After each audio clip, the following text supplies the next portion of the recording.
জীবনতলা কলেজের নাম শুনলেই সবার আগে যে নামটা মনে পড়ত সেটা হলো মহিবুল। শান্ত স্বভাবের ছেলে, কিন্তু অন্যায় দেখলে আগুন হয়ে যেত। তার পাশে সবসময় থাকত দুই বন্ধু, আলিম আর রফিকুল। তিনজনকে সবাই জীবনতলা তিন বাঘ বলে ডাকত। অন্যদিকে পুরো এলাকায় ভয়ের আরেক নাম ছিল রাজেশ। কলেজের সামনে চায়ের দোকান, বাজার, মাঠ সব জায়গায় তার লোকজন ঘুরে বেড়াত। রায়ান, রিয়াজ, শফিক আর নুরুদ্দিন ছিল তার সবচেয়ে ভরসার মানুষ। তারা কলেজের ছাত্রদের ভয় দেখিয়ে টাকা নিত, ছোটদের মারধর করত। একদিন দুপুরে জীবনতলা কলেজ ছুটি হওয়ার পর সোনালি তার বান্ধবী সুহানা, রাফিকা আর শাবানাকে নিয়ে বাড়ি ফিরছিল। হঠাৎ রাজেশের লোকেরা রাস্তা আটকে দাঁড়ালো। রায়ান হেসে বলল, এত তারা কিসের সুন্দরীরা? সোনালি ভয়ে কিছু বলতে পারছিল না। ঠিক তখনই দূর থেকে মহিবুল এসে দাঁড়ালো। তার চোখে রাগ স্পষ্ট, রাস্তা ছাড়ো। রাজেশের লোকেরা হেসে উঠল। শফিক বলল, তুই কি একাই আমাদের থামাবি? ঠিক তখনই আলিম আর রফিকুলও এসে পাশে দাঁড়ালো। মুহূর্তের মধ্যে পরিবেশ বদলে গেল। কলেজের সামনে উত্তেজনা ছড়িয়ে পড়ল। মহিবুল ধীরে বলল, জীবনতলায় কেউ মেয়েদের অসম্মান করবে না। কথা শেষ হতেই মারামারি শুরু হয়ে গেল। রফিকুল এক ঘুষিতে রায়ানকে ফেলে দিল, আলিম শফিককে ধরে সরিয়ে দিল। চারদিকে চিৎকার, দৌড়াদৌড়ি। শেষে রাজেশ নিজে এসে দাঁড়ালো, কালো শার্ট, চোখে রাগ। মহিবুল, তুই আমার বিরুদ্ধে গেছিস? মহিবুল শান্ত গলায় বলল, আমি অন্যায়ের বিরুদ্ধে গেছি। সেই দিন থেকে শুরু হলো জীবনতলার সবচেয়ে বড় লড়াই। একদিকে রাজেশের মাফিয়া দল, অন্যদিকে মহিবুল আর তার বন্ধুরা। কিন্তু এই যুদ্ধের মাঝেও সোনালির মনে ধীরে ধীরে জায়গা করে নিল মহিবুল। কারণ সে বুঝেছিল ছেলেটা শুধু শক্তিশালী নয়, তার মনটাও ভালো। এক রাতে খবর এলো রাজেশ কলেজের পিছনের মাঠে বড় কিছু করতে যাচ্ছে। মহিবুল, আলিম আর রফিকুল সেখানে পৌঁছে দেখে রাজেশ অস্ত্র নিয়ে দাঁড়িয়ে আছে। রাজেশ চিৎকার করে বলল, আজ জীবনতলায় হয় আমি থাকব, না হয় তুই। মহিবুল এগিয়ে গেল। চারদিকে নিস্তব্ধতা, বাতাস পর্যন্ত যেন থেমে গেছে।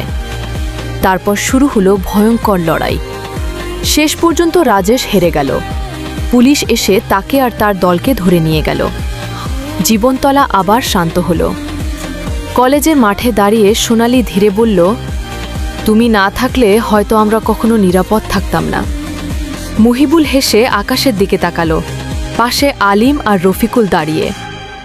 জীবনতলার মানুষ সেদিন বুঝেছিল, সত্যি আর সাহস একসাথে থাকলে কোনো মাফিয়াই বেশি দিন টিকে থাকতে পারে। রাজেশ চলে যাওয়ার পর জীবনতলা আবার শান্ত হয়ে গিয়েছিল। কলেজে আগের মতো হাসি, আড্ডা আর ক্রিকেট খেলা শুরু হয়েছিল। মহিবুল, আলিম আর রফিকুলও ভাবছিল সব ঝামেলা শেষ, কিন্তু তারা জানত না আসল ঝড় তখনও বাকি। একদিন গভীর রাতে আলিমের ফোনে একটি অচেনা নম্বর থেকে কল এলো। রাজেশ জেলে আছে ঠিকই, কিন্তু তার বড় ভাই ফিরছে। নাম শুনেছিস? কাশেম ভাই। এই নাম শুনে আলিমের মুখ ফ্যাকেসে হয়ে গেল। কারণ কাশেম ছিল পুরো জেলার সবচেয়ে ভয়ঙ্কর মাফিয়া। বহু বছর বাইরে ছিল, এখন ছোট ভাইয়ের অপমানের বদলা নিতে ফিরছে। পরদিন সকালেই জীবনতলা বাজারে কয়েকটা কালো গাড়ি এসে দাঁড়ালো। গাড়ি থেকে নামলো লম্বা দাড়িওয়ালা কিছু লোক। তাদের মাঝে কালো চশমা পরে দাঁড়িয়েছিল কাশেম। চারদিকে নীরবতা। কাশেম ধীরে বলল, মহিবুল কোথায়? খবর দ্রুত পুরো এলাকায় ছড়িয়ে পড়ল। কলেজেও ভয় ঢুকে গেল। সোনালি চিন্তায় পড়ে গেল। সুহানা বলল, মহিবুলের কিছু হবে না তো? সোনালি চুপচাপ জানালার দিকে তাকিয়ে থাকল। সেই রাতে মহিবুলদের পুরনো আড্ডার দোকানে তিন বন্ধু বসেছিল। রফিকুল বলল, এই লোকটা রাজেশের থেকেও বিপজ্জনক। মহিবুল শান্ত গলায় বলল, ভয় পেলে চলবে না। ঠিক তখন দোকানের বাইরে বিকট শব্দ হলো। একটা বাইক এসে থামল। একজন ছেলে এসে একটা খাম রেখে চলে গেল। খামের ভিতরে শুধু একটা ছবি। ছবিতে দেখা গেল সোনালি কলেজ থেকে বের হচ্ছে, আর দূর থেকে কেউ তাকে নজর রাখছে। রাগে মহিবুলের চোখ লাল হয়ে গেল। কাশেম ভুল মানুষকে ছুতে গেছে। পরদিন কলেজ ছুটির পর সত্যিই সোনালীকে অপহরণের চেষ্টা করা হয়, কিন্তু ঠিক সময়ে মহিবুল আর তার বন্ধুরা পৌঁছে যায়। রাস্তার মাঝখানে শুরু হয় ভয়ঙ্কর ধাওয়া, বাইকের শব্দ, চিৎকার, দৌড়। পুরো জীবনতলা যেন যুদ্ধক্ষেত্র। শেষে মহিবুল এক গুন্ডাকে ধরে জিজ্ঞেস করল, কাশেম কোথায়? লোকটা ভয়ে কাঁপতে কাঁপতে বলল, পুরনো জুট মিল। রাত 12টা। পুরনো জুট মিলে মহিবুল, আলিম আর রফিকুল পৌঁছালে। চারদিকে অন্ধকার, ভাঙা দেয়াল আর মরিচা পড়া লোহার শব্দ। হঠাৎ চারদিক থেকে আলো জ্বলে উঠল। কাশেম হাসতে হাসতে সামনে এলো। স্বাগতম জীবনতলার হিরো। তার পিছনে দাঁড়িয়েছিল ডজনখানেক অস্ত্রধারী লোক। মহিবুল বুঝল, আজকের রাত হয় তাদের শেষ রাত, না হয় জীবনতলার ইতিহাস বদলে যাওয়ার রাত। পুরনো জুট মিলে বাতাস পর্যন্ত ভারী হয়ে উঠেছিল। চারদিকে কাশেমের লোকজন অস্ত্র নিয়ে দাঁড়িয়ে। ভাঙা জানলা দিয়ে চাঁদের আলো ঢুকছিল, আর সেই আলোয় মহিবুলের চোখে শুধু রাগ আর সাহস দেখা যাচ্ছিল। কাশেম ধীরে ধীরে সামনে এসে সিগারেট ধরালো। তুই আমার ভাইকে জেলে পাঠিয়েছিস, এখন তার হিসাব দিতে হবে। মহিবুল এক পা এগিয়ে বলল, তোর ভাই মানুষকে কষ্ট দিয়েছে, তুইও একই রাস্তা নিয়েছিস। কাশেম হেসে উঠল, এই দুনিয়ায় ভালো মানুষ টিকে থাকে না মহিবুল। হঠাৎ কাশেম হাত তুলতেই চারদিক থেকে তার লোকেরা ঝাঁপিয়ে পড়ল। শুরু হলো ভয়ঙ্কর লড়াই। রফিকুল একটা লোহার রড নিয়ে দুইজনকে সরিয়ে দিল। আলিম পিছন দিক থেকে আসা লোকদের ঠেকাচ্ছিল। মহিবুল সরাসরি কাশেমের দিকে এগিয়ে গেল। পুরো মিলের ভিতর শুধু চিৎকার আর লোহার শব্দ। একসময় কাশেম পিস্তল বের করে মহিবুলের দিকে তাক করল। সোনালীর কথা মনে পড়তেই মহিবুল থেমে গেল না।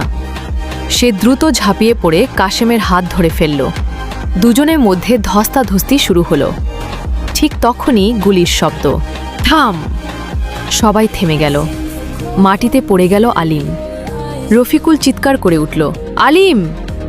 আলিমের কাঁধে গুলি লেগেছে, রক্ত পড়ছে। মহিবুলের চোখে আগুন জ্বলে উঠল।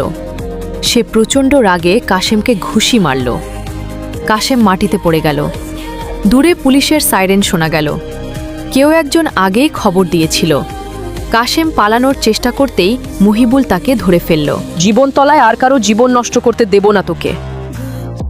পুলিশ এসে পুরো মিল ঘিরে ফেলল। কাশেম আর তার লোকজন ধরা পড়ল। আলিমকে দ্রুত হাসপাতালে নেওয়া হলো। হাসপাতালের বাইরে পুরো রাত সোনালী, রফিকুল আর মহিবুল বসেছিল। সোনালী কাঁদতে কাঁদতে বলল, তোমরা না থাকলে জীবনতলা শেষ হয়ে যেত। ভোরের দিকে ডাক্তার বের হয়ে হাসলেন। ভয়ের কিছু নেই, আলিম এখন বিপদমুক্ত। সবাই স্বস্তির নিঃশ্বাস ফেলল। কয়েকদিন পর জীবনতলা কলেজে আবার অনুষ্ঠান হলো। ছাত্ররা মহিবুল, আলিম আর রফিকুলকে সম্মান দিল। স্টেজে দাঁড়িয়ে মহিবুল শুধু একটা কথাই বলল, শক্তি মানে মানুষকে ভয় দেখানো না, শক্তি মানে অন্যায়ের বিরুদ্ধে দাঁড়ানো। পুরো হোলরুম হাততালিতে কেঁপে উঠল, আর সোনালী দূর থেকে তাকিয়ে মুচকি হাসল। কারণ সে জানত জীবনতলার আসল হিরো শুধু একজনই, মহিবুল। জীবনতলা আবার শান্ত হয়ে গিয়েছিল। কলেজে সাংস্কৃতিক অনুষ্ঠান, মাঠে ক্রিকেট, সন্ধ্যায় চপের দোকানে আড্ডা, সব কিছু যেন আগের মতো হয়ে উঠছিল। আলিমও ধীরে ধীরে সুস্থ হয়ে উঠছিল। কিন্তু মহিবুলের মনে অদ্ভুত একটা অশান্তি ছিল। কারণ কাশেমকে ধরার সময় সে একটা কথা বলেছিল, আমাকে ধরেছিস ঠিকই, কিন্তু বসকে কখনো ধরতে পারবি না। এই বসকে কেউ জানত না। একদিন রাতে রফিকুল দৌড়ে এসে বলল, মহিবুল, কলেজের নতুন স্যারটা সন্দেহজনক। নতুন স্যারের নাম ছিল কামরুল।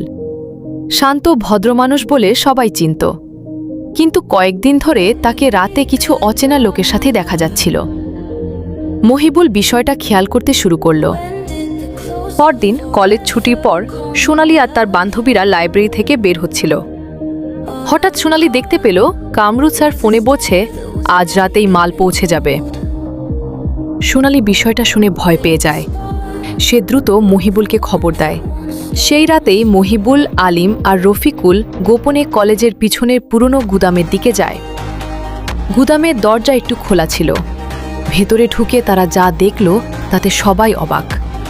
কামরুল স্যার কিছু লোকের সাথে বড় বড় বাক্স লুকিয়ে রাখছে, আর সেই লোকদের মধ্যে ছিল রাজেশের পুরনো মানুষ রায়ান আর নুরুদ্দিন। আলিম ফিসফিস করে বলল, এরা আবার ফিরে এসেছে। ঠিক তখনই একটা শব্দ হয়ে গেল। রফিকুলের পায়ে নিচে কাঁচ ভেঙে পড়ল। সবাই ঘুরে তাকালো। কামরুল স্যার ধীরে ধীরে হাসল। আমি জানতাম তোরা আসবি। হঠাৎ চারদিকে দরজা বন্ধ হয়ে গেল। গুদামের ছাদ থেকে আলো জ্বলে উঠল। চারপাশে অস্ত্রধারী লোক দাঁড়িয়ে। মহিবুল রাগে বলল, তুমি শিক্ষক হয়ে এসব পড়ছো? কামরুল ঠান্ডা গলায় বলল, শিক্ষক হওয়ার আগে আমি এই শহরের সবচেয়ে বড় ব্যবসায়ী, আর কাশেম ছিল শুধু আমার লোক। এই কথা শুনে সবাই স্তব্ধ। তাহলে এতদিনের আসল বস ছিল কামরুল স্যার? সোনালি বাইরে দাঁড়িয়ে সব শুনছিল। সে দ্রুত পুলিশে ফোন করল। ভেতরে তখন উত্তেজনা বাড়ছে। কামরুল বলল, আজ তোদের কেউ বাঁচাতে পারবে না। মহিবুল ধীরে সামনে এগিয়ে গেল। জীবনতলার ছাত্রদের তুমি ভয় দেখাতে পারবে না। তারপর আবার শুরু হলো জীবনতলার সবচেয়ে বড় যুদ্ধ। কলেজের ছাত্র বনাম অন্ধকারের আসল রাজা। ভেতরে তখন উত্তেজনা বাড়ছে। কামরুল বলল, আজ তোদের কেউ বাঁচাতে পারবে না। মহিবুল ধীরে সামনে এগিয়ে গেল। জীবনতলার ছাত্রদের তুমি ভয় দেখাতে পারবে না। তারপর আবার শুরু হলো জীবনতলার সবচেয়ে বড় যুদ্ধ। কলেজের ছাত্র বনাম অন্ধকারের আসল রাজা। গুদামের ভেতর মুহূর্তেই উত্তেজনা ছড়িয়ে পড়ল। কামরুল স্যারের লোকেরা চারদিক থেকে মহিবুলদের ঘিরে ফেলেছে। বাইরে ঝড়ো হাওয়া, ভেতরে নিস্তব্ধ আতঙ্ক। কামরুল ধীরে ধীরে হাততালি দিল। মহিবুল, তুই অনেক সাহসী, কিন্তু এই খেলায় সাহস দিয়ে জেতা যায় না। মহিবুল উত্তর দিল, মানুষের দোয়া থাকলে সব জেতা যায়। এই কথা শুনে কামরুলের মুখ শক্ত হয়ে গেল। হঠাৎ সে চিৎকার করল, ধরো ওদের! একসাথে কয়েকজন গুন্ডা ঝাঁপিয়ে পড়ল। রফিকুল একটা কাঠের লাঠি তুলে আঘাত করল। আলিম পাশের টেবিল উল্টে দিয়ে দুজনকে আটকে দিল। মহিবুল সরাসরি কামরুলের দিকে এগিয়ে যাচ্ছিল। গল্পটা কার কার ভালো লেগেছে অবশ্যই কমেন্ট করে জানাবে। আর পার্ট 2 দেখার জন্য এখনই চ্যানেলটা সাবস্ক্রাইব করে পাশে থাকুন।